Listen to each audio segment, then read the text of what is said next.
compromisso, muitos não têm amor, muitos não têm vontade, está numa posição, mas não tem vontade. Quantas pessoas, irmãos, estão fingindo, fazendo de conta? Quantas pessoas estão perdendo o seu tempo? Sabe por quê? Porque verdadeiramente não utiliza daquilo que aprendeu, porque verdadeiramente não tem um compromisso diante daquilo que aprendeu. E eu vejo que aqui, irmãos, Simão Pedro, que é chamado para fazer o ministério, para ajudar o ministério de Jesus, eu vejo que ele fica enlouquecido, porque a primeira vez que ele se encontra com Jesus foi numa pesca milagrosa em alto mar, aonde ele lança aquelas redes e pega grandes peixes de uma forma milagrosa, porque antes disso ele não conseguia pegar sequer um peixe, mas Jesus mandando ele ir ao alto mar e lançar a rede à direita, ele pega grandes peixes, a ponto que o seu barco estava quase afundando. Então ali ele entende que Jesus Cristo era verdadeiramente um profeta, e ele fica impactado com a presença de Jesus Cristo, e a partir dali ele abandona o seu ministério de pesca, amém, predatória, para ser pescadores de almas. Quem está entendendo, diga glória. Mas acontece que a sede de Pedro era muito grande. Pedro olhava para Jesus e admirava e dizia: meu Deus, como pode? Mas por muitas vezes ele tentava estar ao lado de Jesus para ajudar Jesus, mas ele não conseguia. É como se ele dissesse: eu quero ajudar, mas não consigo. Eu quero ajudar, mas eu não sei. Glória a Deus. A Bíblia diz que uma das vezes que Pedro chega até Jesus Cristo começa a falar das suas paixões. Jesus, irmãos, ele não tinha paixão de comprar uma fazenda, ele não tinha paixão de comprar uma casa. Jesus Cristo tinha paixão de morrer pendurado numa cruz em resgate de muitos. Aleluia. E Pedro, quando dizia isto, quando ouvia isto, ele dizia: de forma nenhuma eu deixarei alguém tocar no Senhor, amém, se for possível eu morro junto com o Senhor. Jesus olha para Pedro e disse: para trás de mim, Satanás. Pedro na hora fica sem entender, porque ele não percebeu, mas Satanás encarna em Pedro e começa a usar Pedro para impedir a profecia, o ministério, a vontade de Jesus. E uma certa feita, Jesus Cristo faz a reunião com seus discípulos, e naquela reunião ele disse: vós escandalizarás em mim, amém, porque está escrito: ferirei o pastor e as ovelhas dispersarão. É como se ele dissesse: vai haver um dia em que tudo vai ser escandalizado aqui, tudo vai ser bagunçado aqui, porque o pastor vai ser pego, ele vai ser ferido, ele vai ser morto, e vocês vão ficar dispersos.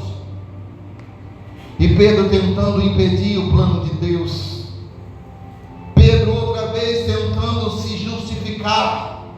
Irmãos, quantos crentes assim existem no dia de hoje?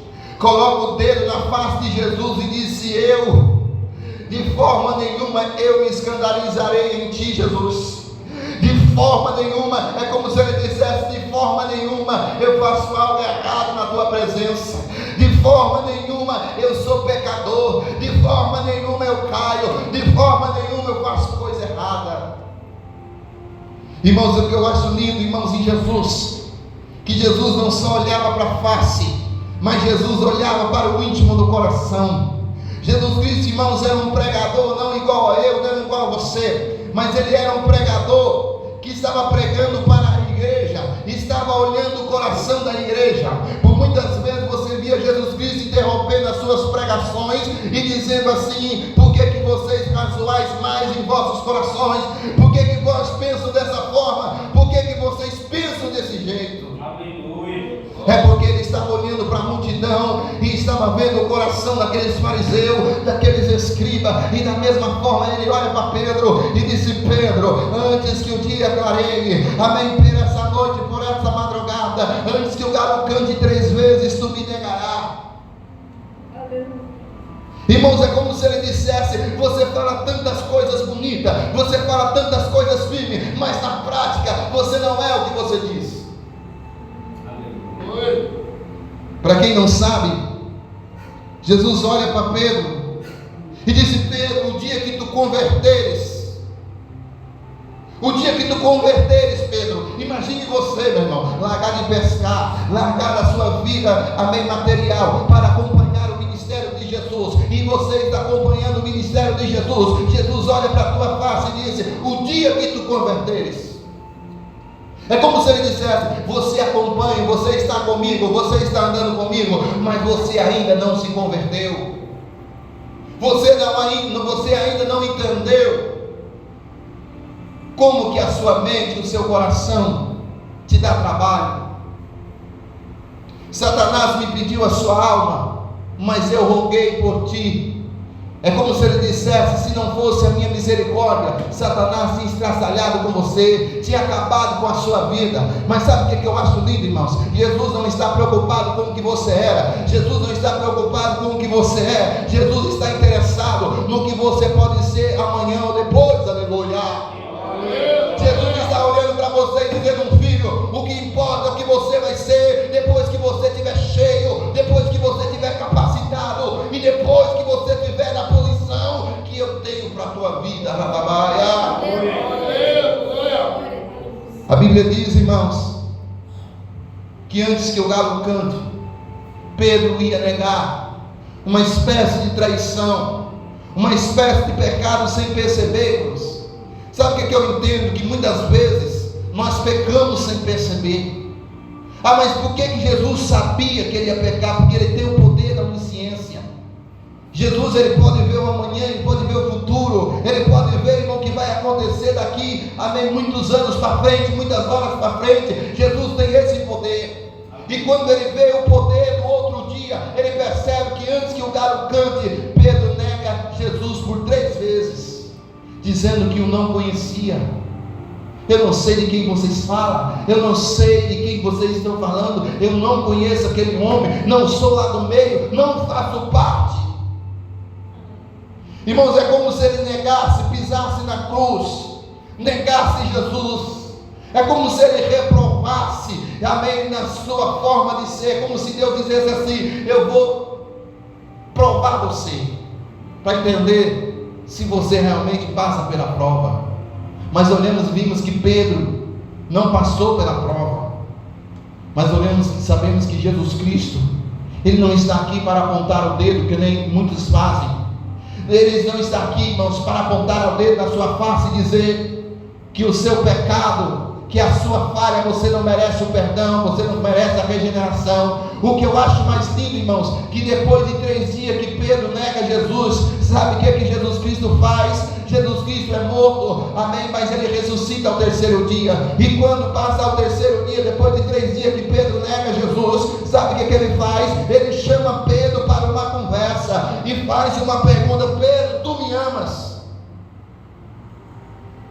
Aí, irmãos, Pedro já estava capacitado, já tinha aprendido que as palavras dele, que saía da boca dele, não vocava muito, o que vocava é o que tinha no coração dele.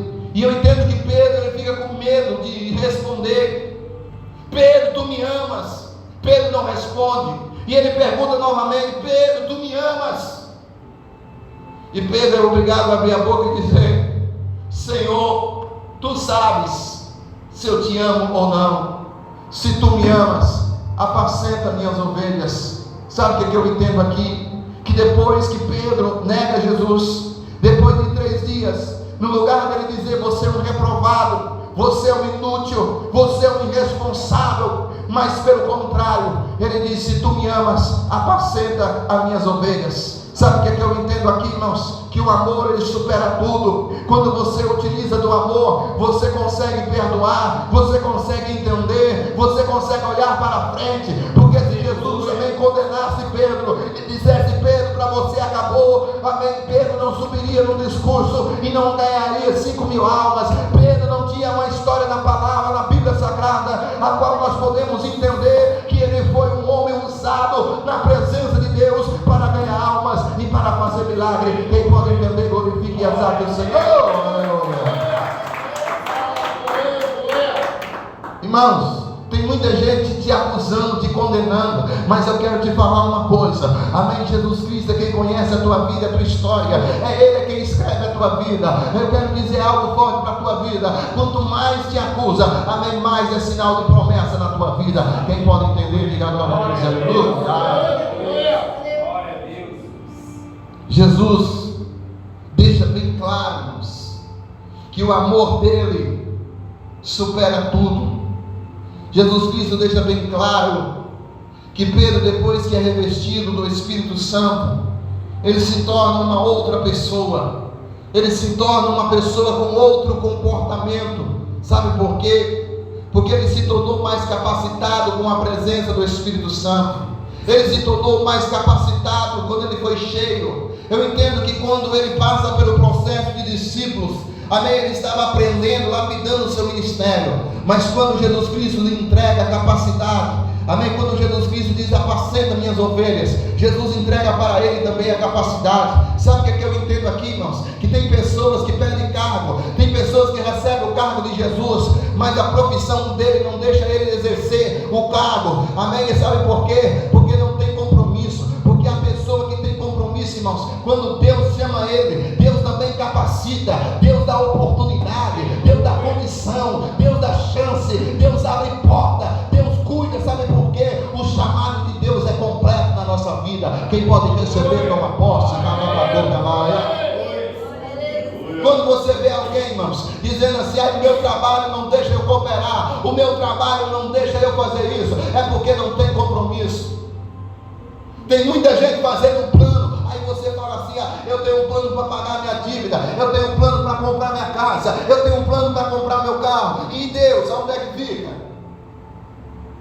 Aonde é que fica Deus no plano dele? Aonde fica Deus, o ministério dele, no plano da vida dele? Não tem. E aí, como é que você vai congregar? Não sei. Como é que você vai cooperar? Também não sei. Ele pega Deus e coloca dentro da despensa e fecha a porta. Se sobrar um tempo, quando sobrar, aí sim eu vou lá. Então, irmãos, Jesus Cristo está procurando pessoas que têm compromisso, pessoas que estão, irmãos, dispostas. Sabe por quê, irmãos? Amém? O nosso céu não é aqui, o nosso descanso não é aqui, a nossa riqueza não é aqui, amém? A nossa terra não é aqui, o nosso céu não é aqui. Aleluia!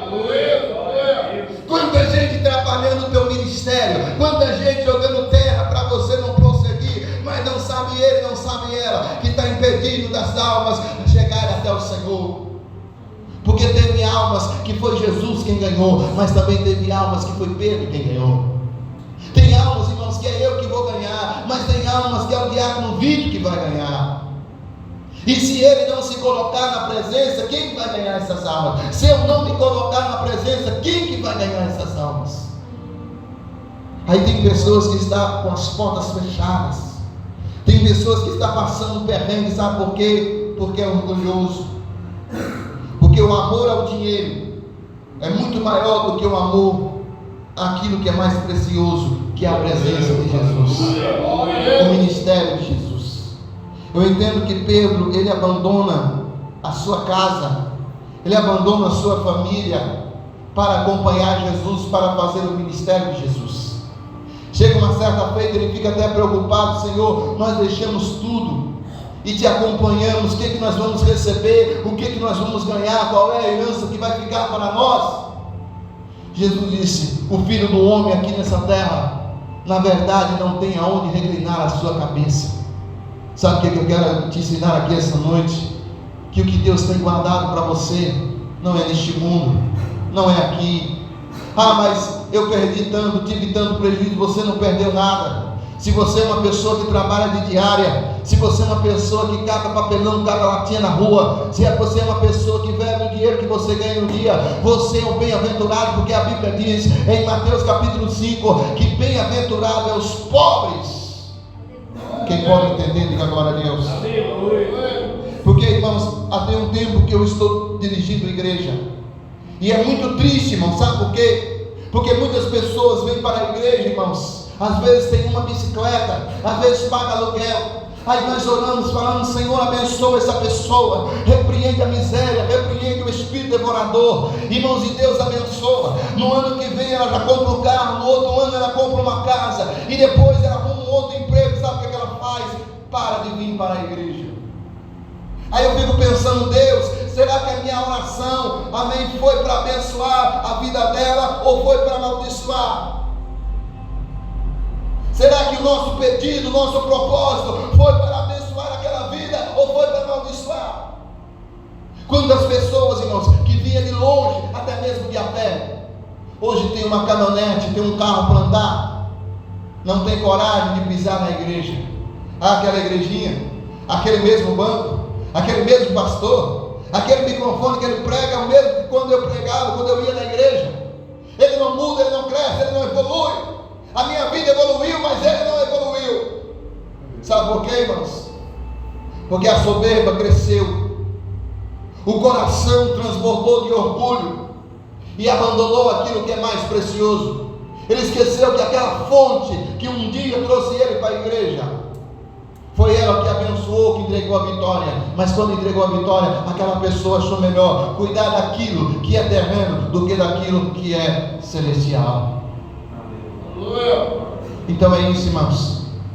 Eu entendo que quando Deus chama, Ele dá condição, mas Ele limita em nossa vida, porque Ele sabe que o nosso orgulho, quando você vê alguém despontando, crescendo demais, é porque ele já está fora. Quando pessoas estão procurando riqueza, é porque o coração dele não está mais voltado para Deus. O coração dele não está mais voltado para a simplicidade. O coração dele não está mais voltado para o sofrimento, para a luta, para a batalha. Porque o verdadeiro crente, ele está disposto para a luta, para a batalha. Aconteça o que acontecer, o meu Jesus eu não abandono, o meu ministério eu não abandono. Aquele que é verdadeiro com o Senhor, pode acontecer o que acontecer, ele permanece fiel.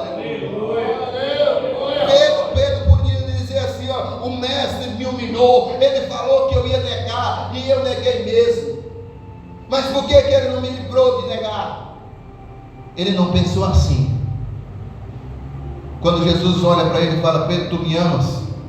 Aí ele começa a reconhecer verdadeiramente: Jesus, eu não sou digno nem de responder o Senhor, eu não tenho dignidade nem para conversar com o Senhor, porque o que eu disser para o Senhor não for verdade, o que eu disser para o Senhor não for aquilo que está no meu coração, eu estou te maltratando, te ofendendo, eu não estou sendo verdadeiro. Irmão, Jesus é tão santo na tua forma de ser, que muitas vezes, irmão, nós não somos dignos de falar com Ele. Embora a Bíblia pede para que nós oramos, para que nós buscamos, mas verdadeiramente nós não somos dignos. Verdadeiramente, quem recebe a sua vitória, toma posse. Glória a Deus. Toma posse em nome de Jesus. Fecha seus olhos. Fecha seus olhos. Irmãos, não sou melhor do que ninguém, mas quem tem o Espírito Santo vai sentir o que eu estou sentindo. O Espírito Santo, irmãos, ele sofre na terra. E com ele, irmãos, quem tem o Espírito Santo também é ligado com ele, também sofre. Sabe por quê, irmãos? Não tem mais amor. As pessoas não amam mais. Hoje, irmãos, você tira uma pessoa de dentro de um buraco, salva a vida dela, e depois que ela sai do buraco, se ela puder te jogar lá dentro, algumas delas te jogam, pisam em cima, destrói você, acaba com você. Ei, irmão, sabe por que acontece isso? Porque às vezes é estimulado tanta coisa. Você vai em lugares, é tanta prosperidade, é tanta história, é tanto efetivo, mas não é estimulado o amor ao próximo, o amor às almas, amor às vidas, amor à obra de Deus. Quantas pessoas, irmãos, estão preocupadas, sabe com o quê?